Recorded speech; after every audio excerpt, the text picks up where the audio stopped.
If you enjoyed the episode, there are a couple of different ways to support our show. Leaving a review, following us on Twitter, Instagram, or YouTube, or even becoming a supporter on Patreon for $2 or $5 a month. There, you'll have access to never-before-released visual episodes, funny bloopers, polls, and you can even pose a question. The links can be found in the description. The easiest way to support us is by telling a friend. Thanks for listening. Welcome back. You know the voice. I am Julian. My name today is Big Brother, and I have Tyler is still not with us, but I have another redliner with us, and this might be a problem because I got word that giving you attention is a problem. It leads to bad things. Well, or it depends on. Well, it leads to stories. How about that? I like stories, and what the voice you're hearing right now is Andy. Welcome in. Thank you, Julian. Thanks for having me. Thank you. Thank you for something that I got. Oh, look at that! 2 days ago. Look at that! Look at how that works. You send someone something via the mail, and a couple days later, like magic, they get it delivered. Got it, and I was just flipping through, and I'm like, wow, this is. I was looking at it, and I'm like, yeah, I can easily tell I'm going to be reading this book for a while. But it's a great travel book. So if you like to travel, if you have time, either on an airplane or on a bus or however you travel, don't read it while you're driving, right? Obviously, that's a no-no. Yeah, I try not to do that. Try not to, right? I mean, I don't know if reading while driving is the same level of offense as texting while driving. Like they're the same kind of nonsense, right? Same kind of indignancy, right? Yes.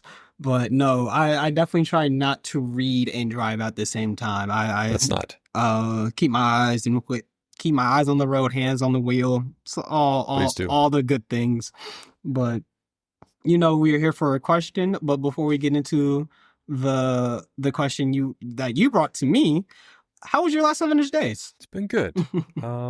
It's been good. No, everything has been really good. Recently, I got engaged to my now fiance, right? Congratulations. Now fiance. Thank you. Went well. We were in Europe for a couple of weeks. I showed her my old stomping grounds, and then we did a couple other spots throughout Europe. We did Portugal and Spain and everything. The idea of the whole entire trip was, one, for the engagement, and then two, there was a music festival that we planned for and went to. So that all kind of came together in one nice little package. Very nice. It's like you planned the whole thing. Yeah, planning sometimes leads to good stories, sometimes. Anything else? Sometimes. No, I'm just surviving the heat, right? So I live in Las Vegas, and I think we're over the crazy summer heat. Now we're kind of teeter-tottering at around 100 degrees. It rained a little bit the other day. It's definitely humid and everything.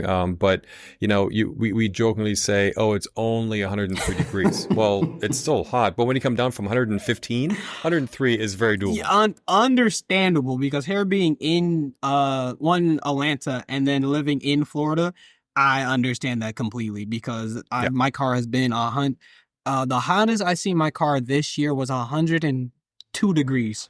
So but you also have humidity, right? That adds the extra layer on top of it, which we rarely have here. So our heat is more bearable, in my opinion. Yeah, no, it is hot here sometimes. Yeah, for sure. But for me, I've done a lot in my last. I'm gonna be completely honest with you. I'm always going a little bit more than my 7-ish days, or at least this time. It was So today, I had my I took a physical. Did you study? Which isn't a big deal for most people, but it's just like I haven't done it in what almost feels like 5 years. So I'm glad I'm just able to do that. And I've seen a lot of family. My dad's side had a family reunion. Then my mom's side had a family reunion at the same time. Was able to go to both of those because they were close enough. Then I just went to see my family in New York. Spend some time there, and then I'm actually tomorrow I'm going to Delaware to see my grandfather. So it's nice traveling. Yeah, awesome. A lot of traveling. So there's a book that I may or may not have that I've been told is great for traveling. Well, good. I'm glad. I hope it suits you well. Yes. I hope it serves you well. How about that? Yes. No. I like I said, I was just flipping through the pages. I'm like, yeah, this is gonna be a book that I enjoy. Good. What else? Oh, and then I got a new tattoo. That is like. All right. Let's see it. I can't. If you can show it. I can't show it because I would have to remove my whole shirt and everything. It's a lot of work. Yeah. Got it. Okay. What was it? How about this? Was it what you wanted, and was it worth it? What? Yes, is what I wanted. Because my little short story with so it's tattoo number 2 of 3, and I've had the design since I was in the 11th grade, and I actually modified it just a little bit just so to make it my own. It's hard to explain, but the base of it was do you know what a tribal spiral is? I can visualize it. Yeah. So just the 3 spirals and all connected. Okay. Yeah. So it's in its base form that, but I modified each branch to mean something else. Cool. Yeah. So Nice. Yeah. Very cool. Yeah. So did it come out the way you wanted it? Yes, it Okay, came out. perfect. Yes, That's all that matters. because I did the design myself, and the artist was going to put that directly on me, which for the first tattoo was okay, and I'm like, I'm okay with the errors. This one, I'm like, can you tweak it just a little bit because I am not an artist, but it's still exactly how I want it to come. You better make the decision beforehand because afterwards it doesn't work too well. Exactly. Right? You gotta make the design decisions before you start inking away. Exactly. But no, it's really nice. It's simpler than my first one, and I enjoy it. So now it just the last one, which hopefully doesn't come for a while. Okay. Well, I wish you luck whenever the third one comes. Thanks. And I wish you a speedy recovery for the healing process because I know it does take a little while and it can get in the way and can be bothersome. Yeah. So, luckily it's healing nice and well. Like I said, just taking my physical, doctor said, it's like, yeah, no, everything's fine, it's not infected. I'm like, perfect. That's all I needed to hear. Good. Yep. But with that said, ready to get into the question. Yeah, man. Let's do it. All right. So, Andy, you brought the question. What is the question? Sure. So one I've been noodling on, what I've been pondering for a bit is, do we romanticize the past too much? Or in other words, do we remember the past in much more of a positive light than it really was? I really like this question. Do you, even though it's your question and you're asking me, do you have a thought to this before I give my opinion? Yeah, I mean, I think everyone has that, we take a trip down memory lane and I think we all kind of look back, I would assume, fondly upon most of our past experiences. I look back when I first moved to Vegas. I've been here for 21 years now. I look back and I think to myself, man, things were easier back then. Things were better back then. I just, didn't have a worry in the world. And then I thought about it and I stopped and I thought and I go, was that really how it was? Or did I just remember it in that way? And then I kind of unpacked a little bit further. I was like, no, I was struggling. I was struggling with work, with romantic relationships. I was trying to go to school and juggle, other responsibilities at the same time. I was trying to pay rent. I was trying to, just all these different things. I lost my wallet at one point. I got really terribly drunk one night. That was not a good experience, right? So I think that, we tend to sometimes look back and make that blanket statement, well, it was better, it was easier back then. But really, was it though? I mean, I don't know, right? That's something for you to kind of figure out and ask yourself. Mind you, I guess my full thought process because even though I knew the question, never once thought about it whatsoever. And I do think we romanticize the past on the fact that we try to forget, like kind of what you're saying, that we forget, like we forget the hard times for the most part. But I feel like, what am I trying to say? That it's I think it's healthy for us because remembering all which I find really funny is because I know most people, at least for me, I tend to lean on the negative side of things, usually with questions, but I think it's like trying to remember every time you stubbed your toe or you lost whatever match. Yes, it sucked. So in the nostalgia of things, why would you want to bring that moment up without being prompted to? Sure. But yeah. I think you hit the nail on the head, right? What's the point, right? Why would you want to remember that one time you got pulled over for speeding? There's nothing of value to be gained from that memory. So sure, we don't remember it because why would you want to? True, but it's funny you mentioned that because it's a memory that I think we should definitely remember the negative aspects of things because it's a learning lesson for hopefully if you learn from it. Because I remember a time that I did get pulled. And this was the first time when I was coming back from doing something. It was a work related trip, driving by myself. It was late at night, going from Florida to Georgia, and putting it in the GPS and everything. And like I said, late at night, don't know where I'm going, and just going at my regular speed, which may or may not have been speeding, but I looked down real fast to make sure I'm going the right way, and that's what it was. It was a back road. Make sure we're going the right way. Look up, I'm like, where's this car doing behind me? Like, I don't know, because again, it's like, let's just say 2-something in the morning. No one else is on the road, and I just see lights behind me. I'm like, where did you come from? Past the traffic light, lights come on. I'm like, what I do. Yup. But luckily didn't get a ticket then, and just kept on going about my day. My supervisor did not know about this story at this time, so hopefully if she ever hears this, I don't get in trouble for something I've done in the past. There you go. Well, it's just, it's hearsay at this point, right? You can't prove or disprove anything. Exactly. It's just one random night. It's whatever. 2 people talking on a website. Whatever. I can be making all of this stuff up. Who knows? You know what? You can look at my book and say, look, are these stories true? I'm like, they're true to me. They really happened that way objectively. According to me, they did, right? But again. Yes. And then just the second time was in Puerto Rico, and funny enough, me not paying attention, officer was right beside me, and I'm looking at my phone. And so I immediately knew what they were pulling me over. But I wanted to play dumb, and like, officer speaks to me in Spanish, knew exactly what he said, allegedly. Allegedly. But I'm like, I have no idea, my bad. I'm just a dumb English speaker who just a silly American got lost in the way. Silly American just trying to get to this one location. So those are mine. To the bar. Yeah, but you jogged a memory of mine that I haven't thought about in a while. So it was me. Okay, way back yonder. I was in a fraternity here at UNLV. Okay. Bunch of dudes doing, like college stuff. And we went to Ensenada in Mexico for spring break. One of our brothers, his parents had like a timeshare. So he said, hey, if you guys want to come down for the weekend, we'll have drivers, they'll drive us to and from the bars and everything. Cool.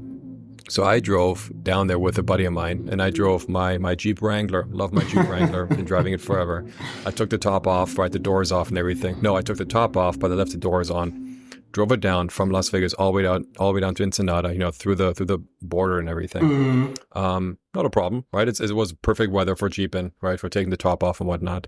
And then on the way back, it was me and the buddy again. We're driving through Tijuana on the freeway. Have you ever been through Tijuana, driving back north to get back onto American soil? At least when I was there, this is some 15, 20 years ago, all the freeways kind of split off, right? You drive north and then left to go this way, right to go to the border, straight to go whatever.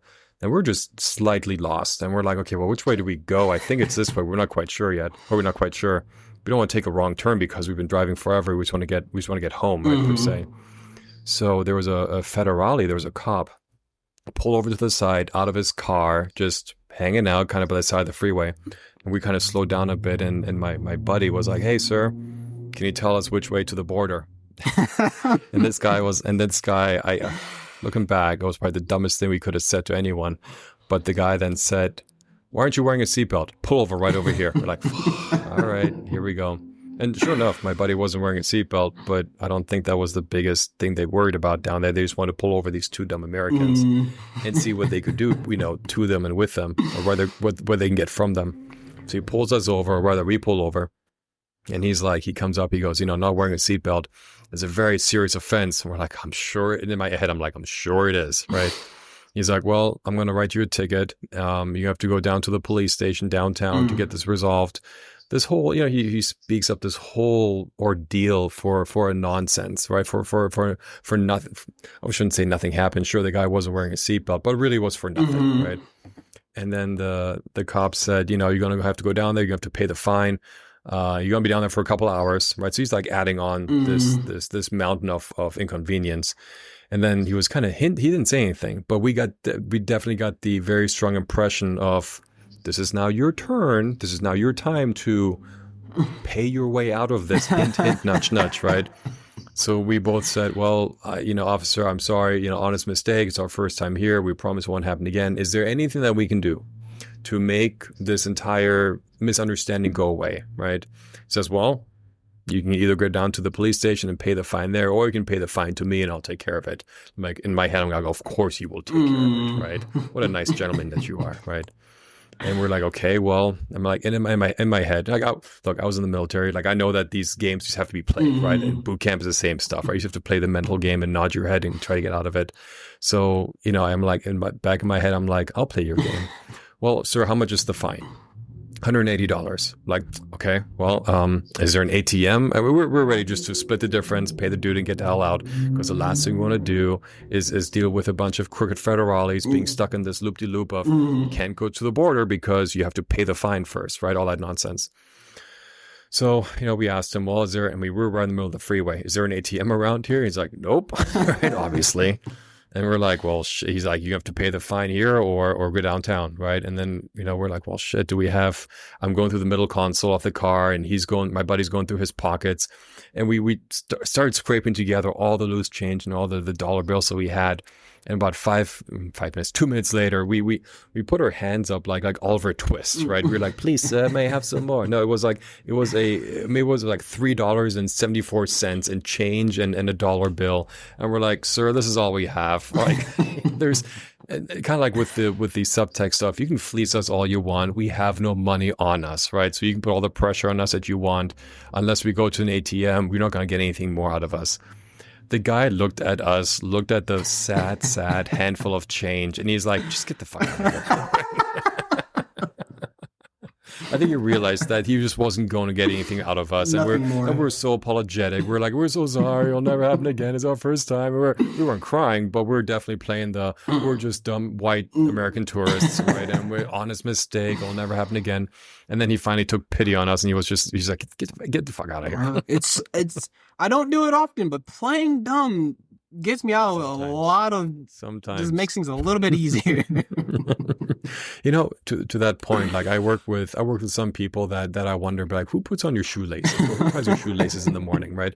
But then I have to also think of, I would love to sometimes, if I could turn on and off, I would love to sometimes live in a world where I was just blissfully ignorant of everything, right? Because I do believe that people who live like that, who just don't know or don't care, maybe a little bit of both, I do believe that they live an easier, more stress or a more stress-less life than people who are always like with it and on it and try to, be on top of things all the time. No, that is.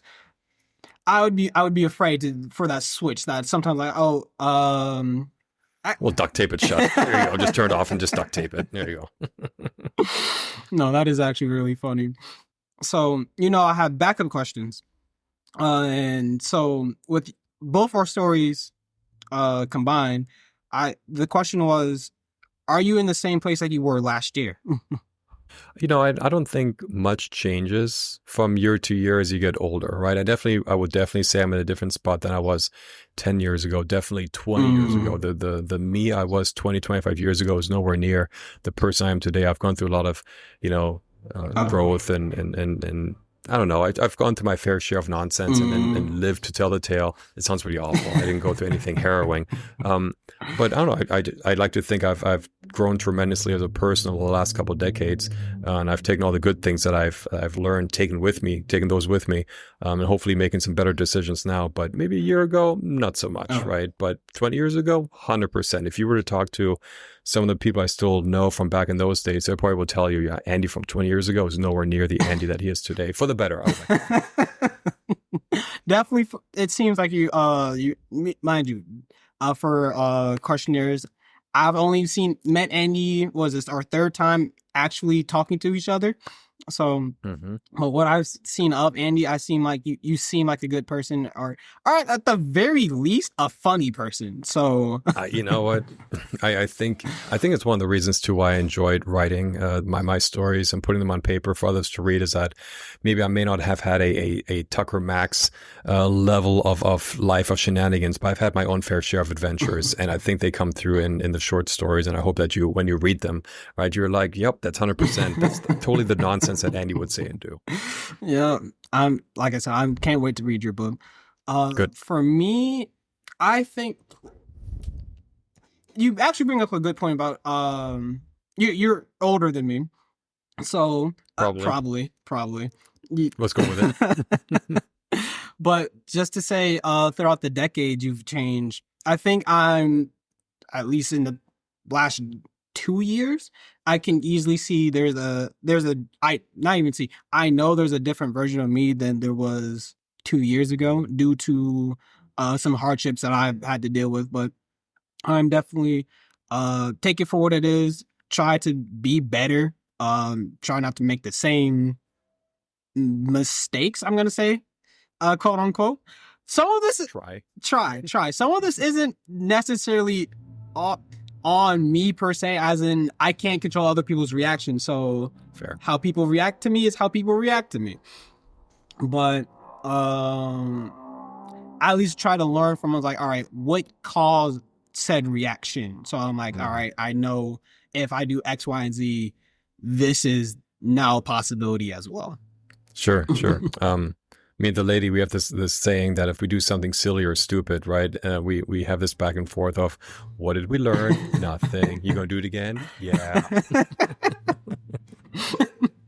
I actually had a friend who said, if you do something 3 times, stop lying to yourself. You just like it. Don't stop trying to fool yourself. I like that. The other one that comes to mind to that point is, if you're going to do something stupid, be smart about it. And that really can apply to a lot of things, right? If you're going to speed, make sure it's not around cops. If you're going to steal something, not that you should, make sure there's no one there to watch it. You know, like, if you're going to do something stupid, be smart about it. I can agree with that. I can easily agree. If you're going to do something that you're not supposed to do, just be smart about it. Okay, there was a chapter in the book that I'd like to share, since we're on the topic of doing something stupid. The chapter is called "Take Your Beating." And way back in the day, when I was a lad about yee-high, I decided it was a brilliant idea to skip school one day, which I did quite a bit back then. Now this is to set the stage in the mid-late 90s, so mid-90s, okay. Right? So Super Nintendos were hot, especially in Germany, right? We got everything a little bit late, like technology took a minute for it to be translated and all that stuff, right? Nowadays, not so much. Back in the day, things took a while to get to Germany, right? Movies had to be translated, right? Stuff like that. So skipping school one day, keep in mind, Super Nintendos were hot, right? During that time, I was skipping school. I was going to a department store, and they had, I mean, there was nobody there. It was like 10 o'clock in the morning. And they had in the electronics aisle, they had like the Super Nintendo, like games that you could, sit there and play for free, right? They're all kind of locked up, so you couldn't like do anything with them. But whatever game they had in there, you can play for free and whatever. And usually they leave you alone, right? The staff. Well, that particular day, they didn't have it turned on, and finding someone to turn on the game, a lot of times they're like, no, kid, like, no, we're not going to do that just for you, right? Like, go off and do something, like go to school or whatever, right?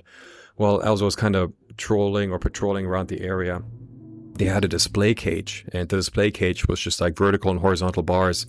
And behind in the display cage itself, I could see that they had a gaming, the box for a Super Nintendo game. Okay. It was kind of cracked open in the back, and it was kind of, the game was like hanging out the back and everything. So the way I looked at it, I go, hey, there's a game cartridge hanging out, like to be, not that I'm saying it should be taken, but if I reached my hand in through the opening, I could have grabbed it and pulled it out. And of course, me and my teenage infinite wisdom, right? I decided that was a good idea. Don't ask me why I thought that. It wasn't a good idea. But at the time, young and dumb Andy decided that was a good opportunity. So I reached in there, grabbed the game cartridge, put it into my jacket pocket, and I walked out of there. I remember this very vividly. I told myself, walk slowly. If there's one thing that movies and shows have taught me, is that when you do something stupid, you do not want to run, because that raises attention, right? So if you're going to do something silly, you walk away, right? Don't attract attention to yourself. So I walk out of the store, through the front door, and I'm like, holy crap, I've made it. I got away with it, right? And then on the way back home, sitting on the train and riding that home, I wanted to look at what the spoils of my plunder were, right? So I pulled the game cartridge out. It was Mario Paint. Now, if you know anything about Super Nintendo games, especially back in those days, Mario Paint was a very, very, very unique game in that it came with an accessory that no other game before or after ever needed. It was a mouse. It was a Super Nintendo mouse that had the plug of a Super Nintendo joypad, but the actual mouse on the other end of the cable. Okay. Right? And again, the only game that ever needed it because of Super Mario Paint reason, right? So of course, me not having a Super Nintendo because my parents didn't buy me one, I didn't know what to do with this game cartridge. I ended up selling it to a classmate of mine for good money back in the day, right? Now, I didn't know anything about this whole mouse accessory component. So he comes back the next day and he goes, hey, I need the mouse for it. I go, oh, Mouse. well, crap.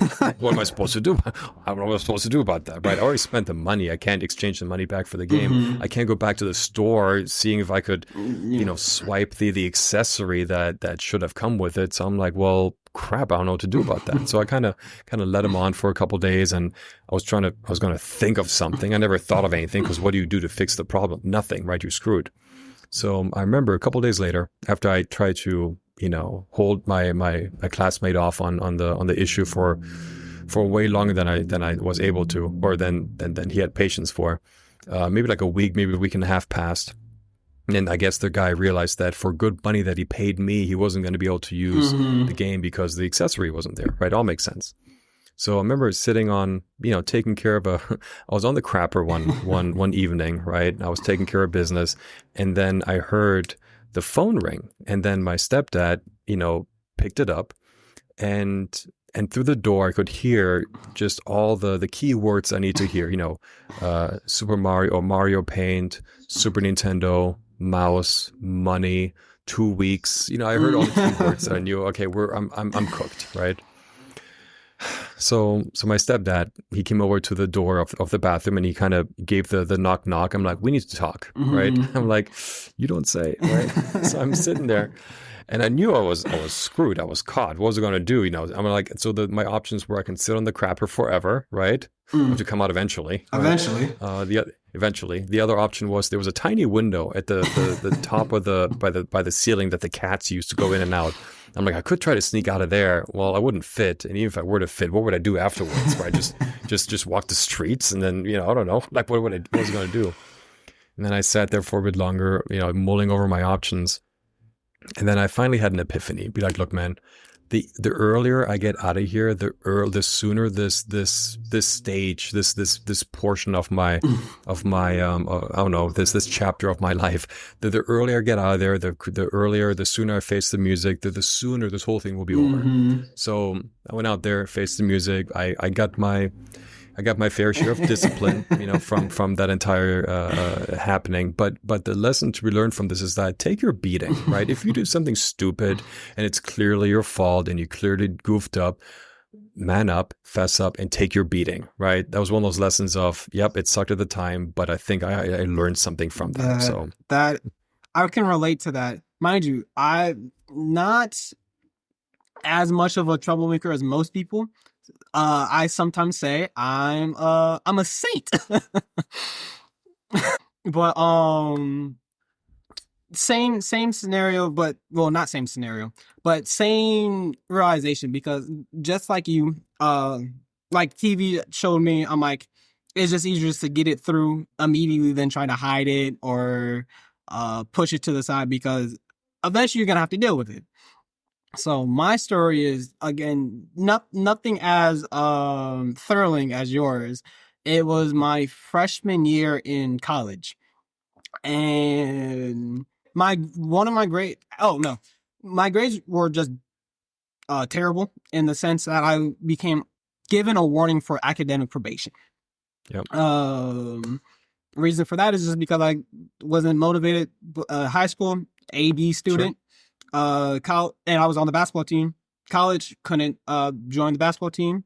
So I'm like, well, that was the reason for keeping my grades up. They fell. Get this warning. And I'm like, well, I'm on academic probation. Nothing I can do about that. So well, something you could have done beforehand. Could have done. Now you're dealing with it. Yeah, Sure. exactly. But I'm like, all right, I already got the news. I already had the grades are what they are. And so I just tell my dad immediately. I'm like, I'm on academic probation or the warning of, I can't even remember which one it was. Sure. So he gets mad at me, reasonably so. But I'm like, I can't, I might have already told him this, or I was just thinking like, well, there's nothing else I can do now. Like I will just do better. Like, yeah. But luckily, I was able to get off, and now you do from my own doing. One of my grades, I was working with Tyler, and we were in the same class. She was the partner, and she actually went down to the professor, and she told him, was like, "Hey, you marked the grade wrong." Me, I would never have done that. That didn't even cross my mind, is that the professor got my grade wrong. But because of that, I think that class went, for the one assignment that we did, it went from a D to a C. I'm like, because of her actions, I was no longer on academic probation, and I was able to bring up my grades eventually. They were steadily rising, but that's my little. So, like I said, okay, yeah. Huh. I think also it kind of reminded me of, especially in Vegas. I don't know if it's like this anywhere else, but you know, obviously money talks. And in Vegas, there's almost always, when you talk to someone and there's a person-to-person interaction, there's almost always a way that you can work your way into or out of situations with money. I remember one time it was a few of us here from Vegas drove down to California. There was a New Year's music festival that was happening. And it was, like I said, me and a few people here met up with some people in California, and then we went out to the event that night, again for New Year's night. And they moved the location of this event like last minute. So doors opened at 8, at like 7 o'clock, they said we have to move from A to B for whatever reason.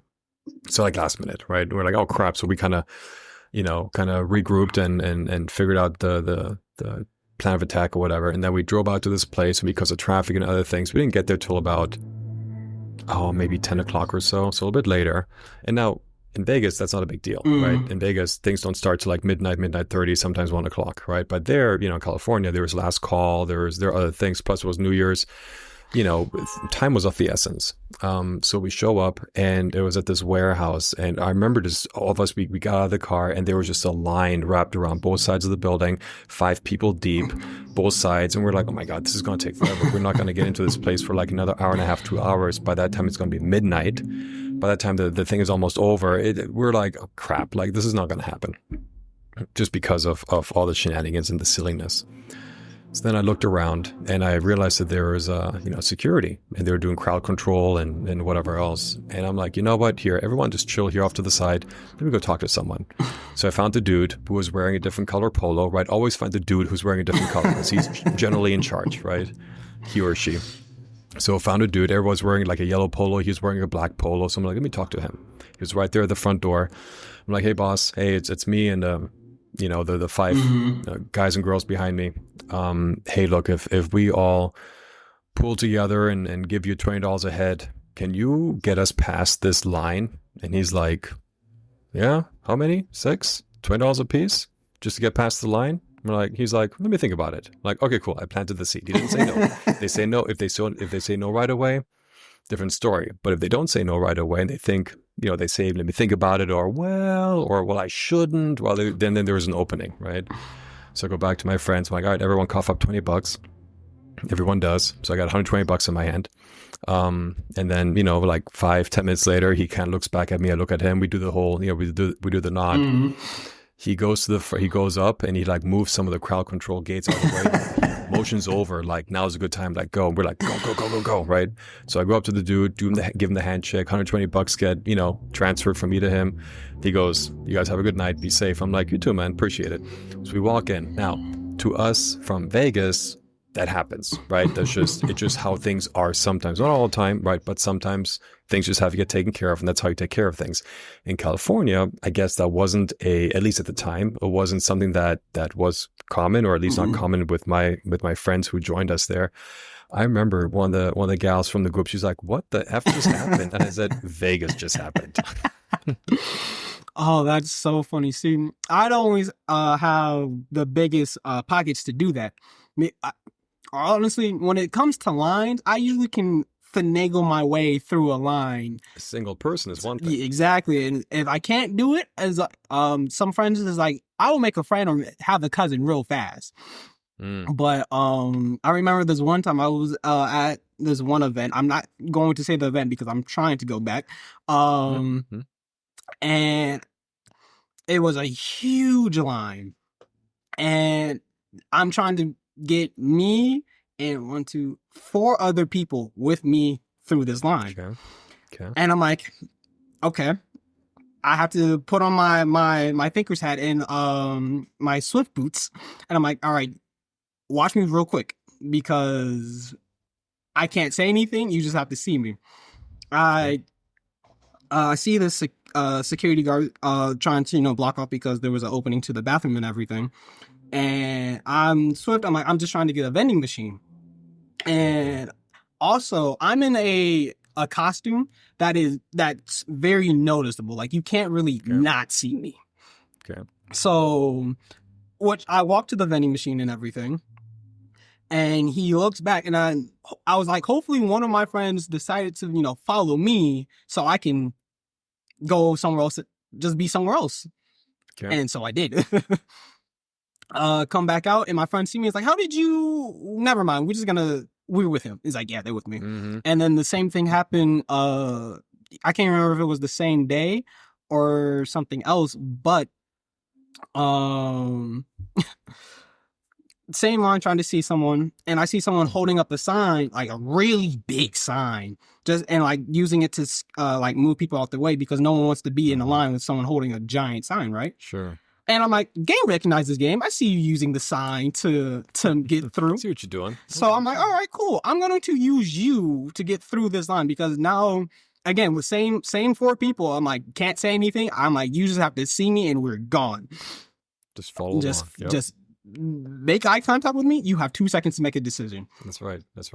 And within me using the sign, the person holding the sign, it went from having like 150 people in front of us to 15.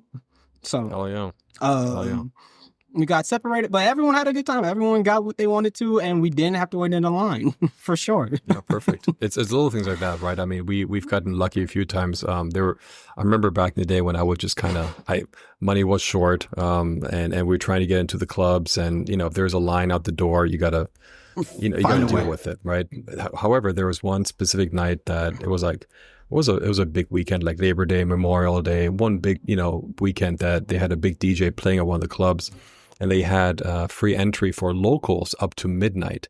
Now, think about free entry. If you have gone to a club or whatever, that doesn't mean that if you show up at the back of the line at 11:50, by the time you get to the front, it could be 12:30, 1 o'clock. That doesn't mean you get free entry. It means when you get to the door before 12, you get free entry, right? Doesn't matter what time you get there. So it's up to you to figure out what time you need to be there for this to work out for you, right? So I remember going there with a friend of mine, and we're like, where's the line? We went into it was inside a casino, which most of the clubs here are like, they have an inside the casino component and sometimes an outside of the casino component. And we show up, like, where's the line? We're like, oh, it's outside. And it was a big night, like I said, big weekend, big DJ. I think Marshmello or some big name was performing, right? Steve Aoki, whatever it is. We go outside, and this line is just wrapped along the side of the building. Like, it just goes on forever. And we knew some guys working security, but they weren't working right there at the front. If they're inside the actual venue, or if they're somewhere else, or if they're off for a break or whatever, then we're SOL. Like, we know people, but only when they're there, when where they need to be. So I remember, walking the side of the building, and we're like, oh my God, this is going to take hours for us to get in, right? And cutoff is in 15 minutes. It's 11:45. Like, we better get inside quick, otherwise we're going to be SOL for paying cover. And back in those days, it was like $100 for cover was not unusual, right, for a big busy night. So we're like, crap. So we go back inside and talk to security there. And I guess the entrance there was just for. The inside entrance was for table reservations, guest lists, and if you know someone, right? All the special fancy people, all the peasants get to stand outside. If you know someone, you get to go inside, right? So we're going back inside and we talk to the dude and we're like, hey man, look, it's just two locals, just me and her. We're trying to get in. He's like, yeah, look, GA, general admission is outside. And I go, dude, I get that. But the line is just out the yin yang. You know, we have just a little bit longer for free entry for locals. Look, man, we'll get out of your hair in a second. If we can just get past this right here, get past you, we'll be out of your hair, right? And he's like, and he kind of took pity on us, right? Just you two? And I was like, yeah. He's like, you two locals, right? I'm like, yeah. He's like, all right, come on. So you opened the gate for us, right? We walked through, and then we're stuck at another line to get in because, just because you're past the first area doesn't mean you're automatically into the place. You have to then wait for whoever was in front of you to get through their guest list, table service, whatever the hell it is, right? There's always one more line you have to stand in, right? So there was a group of guys and girls in front of us who we knew nothing about them. They were just there as a group, and we're just the two people behind them.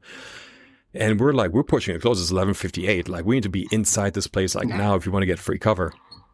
So they let, I guess the group in front of us was like 6, 7, or 8 guys and girls, and they had table service or guest list or something. So the guy was like, all right, follow me. They must have table service because one guy led, like a host led them into the club, and everybody else followed. And then security opened up the clicker or whatever to let them through. And I looked at my friend as they're walking like ahead of me. I turned to my friend and said, go. We're with them. And she's like, what? I'm like, go. So we followed them. Like, and he was like, pretend like you belong, right? That's the biggest thing. As long as you pretend, like, as long as you look like you belong, chances are nobody's going to question it. And so sure enough, she's right in front of me. I follow behind her. I look at security. I tell him, we're the last ones. And he's like, cool. Collect. That's us right in. And then again, she's like, what just happened? I'm like, we just got in. Don't worry about it. We just know That's right. We got in. Right. And we're here to have a good time. That's right. Pretend like you belong. Chances are you do. Okay. Oh, there's so many stories just like that. But all the best ones. With that said, I want to ask you, what's something you've done recently that you're proud of? Something I've done recently that I'm proud of. I mean, I've gone back to school. I'm taking some extended classes at the local university, right? Taking some psychology classes. That's just for my own personal gain. Something I've done recently that I'm really proud of. I don't know. I signed up to become a big brother in Big Brother, Big Sister. Oh, wow. So my background check went through, thankfully, right? Interviews went well. I paid them well to say good things about me. So I have to take the orientation now, and then they're going to see if they can pair me up with someone. So hasn't quite come to fruition yet, but I'm down that path. So yeah, I think that has been the most recent, most positive, constructive, proudest thing I've done. Nice. I hope that goes well, because I've definitely heard of Big Brother, Big Sister. So that's a great program. I hope. I hope it just goes well for you. Hope you pay the money. How about you? Same question. Let's see, something recently that I'm proud of. The thing that comes to mind immediately was really helping. Like I said, I was with my uncle this past couple of days, and just helping him set everything up, because with the family gathering that we had, he had many things to do, and we only one person, but so with me just helping him out, he was able to get everything done with time to spare. So that's one thing that I've, like, just recently off the top of my head that I can think of that I'm proud of. Good. Again, it's nothing like major, but that's it's the little things though, right? They add up, right? It's not about the big mountains that you've conquered. It's about the little hills that you've walked over to get to the big mountain, right? So it all adds up. Yeah, right? no, that, and the tattoo that I was mentioning, that's actually the meaning behind it too, because it's in the shape of 3 S's, and it stands for a small, simple step, and that's how you achieve any goal. I like that. Did you ever hear the story about how do you eat an elephant? I do. One bite at a time. One bite at a time, right? It's like, yeah, and same with kind of taking that as a parallel to even the book we talked about earlier, right? I think everyone has that passion project that they have in their minds that it'll get done one day, whether they want to write a manuscript, write a book, paint a painting, sculpt a sculpture, or whatever. So everyone has that one piece. Usually it's a creative work that they want to get done, right? Again, someday. well, someday will never happen if you don't put the effort into it. And that's one thing I had to remind myself of, is that, look, this thing is not going to write itself, right? You have to put the work into it. So same thing, right? The book doesn't write itself. It doesn't write itself overnight either. It's an ongoing, continuous labor of love, probably like hopefully a passion project that you actually want to do. There is no deadline to do it. But same thing, right? One bite at a time, right? It's an elephant. You got to eat it one bite at a time. No matter the difficulty, because that is definitely something that I've mentioned this before. The podcast is literally that. I have a vision for it and didn't know how I was going to do it or what to do, but I'm taking it day by day. The fact that you did it is more than most people will ever do about their project, right? People always, there's one pet peeve of mine is like the guy or the girl who talks about their passion project, right? I'm going to write this book. I'm going to sculpt this sculpture. I'm going to do whatever it is, right? But they only just talk about it, right? And they remind you of it every 6 months. Like, hey, I'm still working on that thing. I'm like, great. Can't wait to see it when it's done, right? But it's like, it's always that empty talk that, they get their drip of dopamine of, yeah, people are really excited about it. Yeah, but well, then where is it? Like put work into it. Don't just tease me with it, but actually like work on it and get it done. Yeah, no, absolutely. And with that, do we think, the question I'm thinking of, do you think we demonize the future as much? Like, people dread the future? Kind of people dread the future. The reverse of your question, if we romanticize the past, do we demonize the future? I think that depends on your personal outlook. I mean, I can't speak for anybody else. I certainly don't. But one thing that does remind me of what you just said is, if you're depressed, you live in the past. If you're anxious, you live in the future, right? So maybe if there's anxiety that you feel about nothing, right? I've never suffered from anxiety and thankfully never had a panic attack. I know people who have suffered from them and they're debilitating. I don't want to take away from the seriousness of what anxiety is. However, if you live in anxiety over nothing, maybe you're living in the future, right? Maybe you're living too much out there and you should maybe focus more on, hey, here's what you have today. And if you live in right now in the moment, chances are you're not going to be anxious or depressed. I like that. I never thought about that. But yeah, no, I think that is the common thing is that for the demonization of the future is the anxious part of what the what if scenario happens of good or bad actually. What if I do get the thing that I asked for? Then what do I do next? Now, what do you know? Well, now you have the thing in your hand. What do you do with it now? I don't know. No. Right? I just wanted the thing. I don't know what to do with it later. I don't know. But no, I think you made a valid point to be. You didn't say it, but how I took it was be present. Just be present. Live in the moment. Try not to dwell on the past and ponder the future so heavily to where it stops you. Yeah, there was even a chapter that I talk about a moment, right? I'm going to paraphrase quite a bit, but so the background story is I used to get my hair cut by this hairdresser, and this dude was just a solid. I mean, he cut my hair like nobody's business. He was just a solid, good dude at what he did. And one of the things that he did when he did the whole like shampoo and conditioner portion before the actual haircut, he did this little head massage for like 30, 45 seconds, right? And I looked so forward to it because I just got to just tilt my head back at the warm water, and it was just nice and quiet, and he just did a little bit of, just kind of caress the head, and it was just his little add-on to, that's just what you got as part of his haircutting service. And I looked so forward to it because it was just so relaxing, which is such a good moment to be in. Well, then I realized that I was looking forward to that moment so much so that I built it up in my head, and then when it happened, I was trying to, absorb it, but I was still in my head, be like, oh my God, I'm getting the head massage. It's feeling great, right? And then it was over. And I realized I was so stuck in my own head about it that I couldn't even relax, stop, and enjoy it. It was over before I knew it because I was so excited about it that when it happened, I couldn't even get out of my head to enjoy it. That's a new one. I haven't heard anyone say that they're looking so forward to a moment while it's happening that they missed the moment. I mean, haven't we all had that? Whether it be like a romantic experience or some sort of like chemical experience or, whatever, like we look or like a movie that you get to see with friends or whatever, or a dessert you haven't had in so long and you build it up in your mind so much, and you actually then experience it, and you're like, oh my God, it's happening.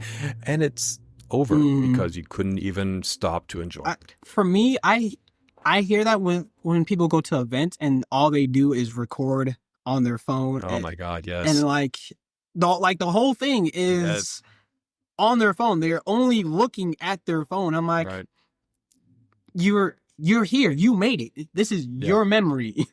Yep. You don't need to share it with anyone else. But and when are you ever going to look at those fireworks that you recorded 5 years ago on your phone? Never. You're not. Okay. Maybe 3 times, maybe a week after showing people. But after that, it's like at work, right? When we have meetings, and then there's almost always someone who says, "Should we record this?" Right? Most of the meetings we have are online, digital, right? And then somebody chimes in, "Should we record this?" And in the back of my head, I want to fire back saying, "Why? So no one can watch it later?" Sure, right? Sarcastically. That's what I've learned in school is that as much as I know this information is in front of me and I hit the record button, I'm like, I know I'm not going back to it. No, it's like when you take screenshots or photos of the, say the instruction on the board, on the wall, whatever it is, right? Instead of taking notes, you take pictures with your phone. You're not going to go back to those pictures and reread the notes. Come on, man. Like, write the notes down or read them on on your screen. Like, you're not going to go back to your phone and be like, no, review the notes. You're not. No, I've yet to meet someone who said, yeah, I actually did go back 3 months later. And read the notes, right? And look at the pictures I took, 3 months ago. No, come on, get out of here. No, I did do it once for a final. I'm like, oh yeah, I think I have this. But they made no sense to me at that moment in time. I'm like, I'm like, I look at them, I'm like, huh. I have these pictures. Huh. But they mean nothing. They're just words on a board at this point. That's right. That's why I gotta pay attention. That's right.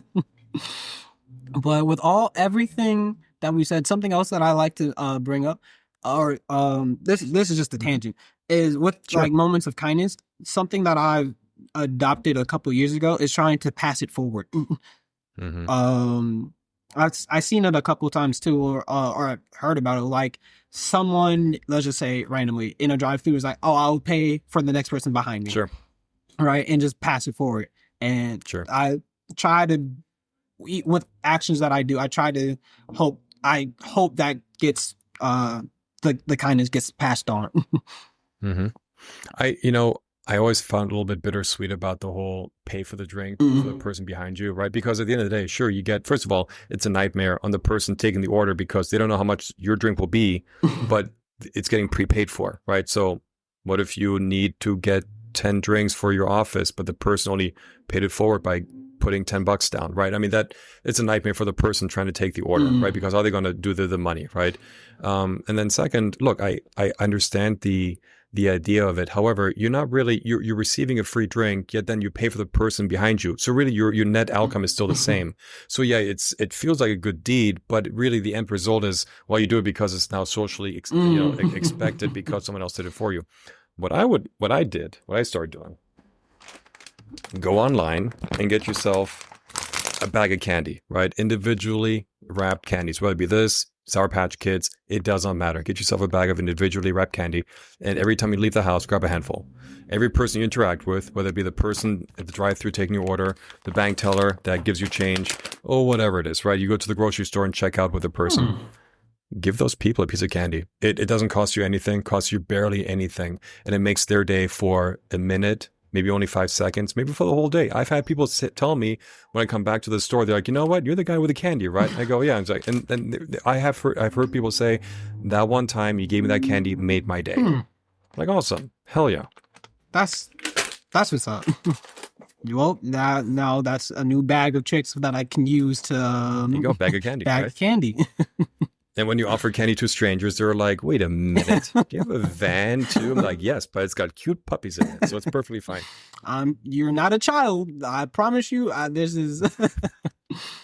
So it was like when they say, well, I'm not supposed to take candy from strangers. Well, I'm Andy. We're no longer strangers. Here, have some candy. I like that.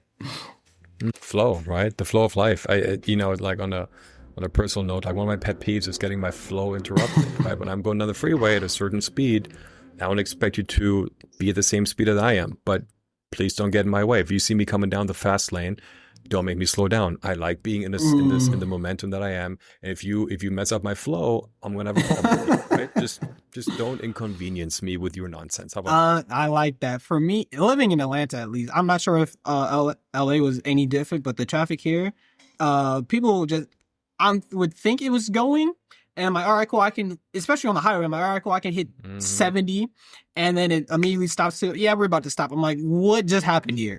what just happened? Like, get out of my way. Why can't I just have little bumpers like on my car, like a little bumper card? Just like shove. My God, if I could have bumpers on me at like music festivals and just like gently shove people out of my way, I would pay money for that. Just be like, move. The phrase I used a lot, and when we go to places that are shoulder to shoulder, or we go overseas, or wherever it is, right? Move, please, is like my favorite phrase. Move, please. I like that. Me, I usually try to notice the person, and I either shift. I'm like, all right, I see you're coming. Let me get out the way. But also, I am the friend when it's with the friend group. If I see my friends are congregated in one place, I will become a big brick wall, just so it's like you cannot go you go around. Yeah. So I get that. Fair. But okay, man, what you got planned for the rest of the weekend? Rest of the weekend, going to Delaware. Seeing. That's right, travel. A lot of traveling. But after that, I have to get my car. Well, I need an oil change, but it's also there's been what is it? It's an EPC light that comes on, which is really bad because it's affecting the power that I get in the car. Comes on, the check engine light's supposed to come on with that light. It came on like 3 times, hasn't happened. So I'm like, yeah, can you check this out before I'm maybe a shaky sensor if you're lucky, right? That's it. Yeah. But that's all I have. What about you? Any plans for the week? Not a whole lot. I got some schoolwork to do. I'm taking 2 classes this semester. One is a social psychology, which I think I'm going to enjoy. The second one is intro to statistics. I'm not going to enjoy that one. I can already tell. I'm good at math. I like math, but the way that the professor teaches it, the material so far, I can tell that's going to be that one class for me this semester. So I really should do the adult thing and go through the homework and read the chapter and then kind of prepare for it. Because it's one of those classes that if you fall behind, you're screwed. It's not like they're it's not like they're modular sections. No, you have to, everything builds on the things before, the things you learned beforehand. So I can't screw off. I can't just say, I'll figure it out later. No, I got to figure this out as we're doing it. So that'll be my adulting for the week. Good luck with the adulting, but that is math for you. It builds upon itself, unfortunately. Yeah, here we are. But okay, man. I know, yes, I was about to say, I know I asked for an hour of your time, 15 minutes of your time. We made it. Sometimes I'm surprised that I make it to the hour. But with that said, the floor is yours. You can say anything, sponsor anything, anything. Hookers and blow, midgets and ponies for everyone. I mean, if that's what you're into, right? Okay. First of all, Julian, thank you for having me. I appreciate the talk. I like how we went back and forth on literally everything and nothing. And just for my own personal plug, if your listeners have enjoyed some or any of the stuff that's been coming out of my mouth the last hour and change, if you go to andysbook.com, there's a picture of me holding it up. You can click on the link right there to buy a copy off Amazon. However, if you'd like, I still have a few copies left in the corner here. If you go to andysbook.com/gift, enter your information, I'm more than happy to send you a signed copy. Julian can attest. Yeah, he's not lying. Hold up, let me. Signed copy, right here. If you can read that, it's him. It's don't show everyone, because then they're gonna realize I write the same thing for everyone. Okay? Have to be a mystery, okay? Perfect, but no, Andy definitely signed my book, and I really do appreciate that. Awesome. I'm glad you like it. Or I hope you like it. I'm glad you like it. I hope you like it when you do get to reading it. I read the back. I'm gonna like it. Good. But okay. With that said, before you go, I forgot something. This is the halfway point of the season. My count is a little bit off, but still halfway point of the season. So that's exciting for me. But solid. Before you go, I have a thing, right, that I do with every episode. It's always gonna be a quote. When I have another co-host, they can make it whatever. But my thing is a quote from Ali.Renee1. It's a IG. IG account, Instagram Okay. account. But Okay. the quote is, "Don't sacrifice future peace for familiar chaos." For familiar. Okay. What do you make of that? I make of it kind of like how we kind of started off. Don't get so stuck in the past to where you're kind of with rose scented glasses are, and just staying where you are when you can be in a better place. Yeah, I like that. Yeah, I think we get comfortable sometimes with the nonsense that we're dealt, and we make it our normal. And then when you're out of it, some months or years later, you look back and you're like, why did I deal with that for so long? Well, because you chose to accept it as normal. Right? Yeah. So I like that. Yep. So that's the thing. And my little send off for everyone is, don't forget to ask yourself, ask others, and never stop asking questions. See you. Wow, you're still here. Well, if you enjoyed the episode, there are a few different ways to support our podcast. Following us on Twitter, Instagram, or YouTube, or becoming a supporter of our Patreon for $2 or $5 a month, where you'll have access to never before released visual episodes, funny bloopers, polls, or you can pose a question. The links can be found in the description wherever you listen. The simplest way to support us is by leaving a review about how great or bad we are, or telling a friend about our show. Anyways, thanks for listening.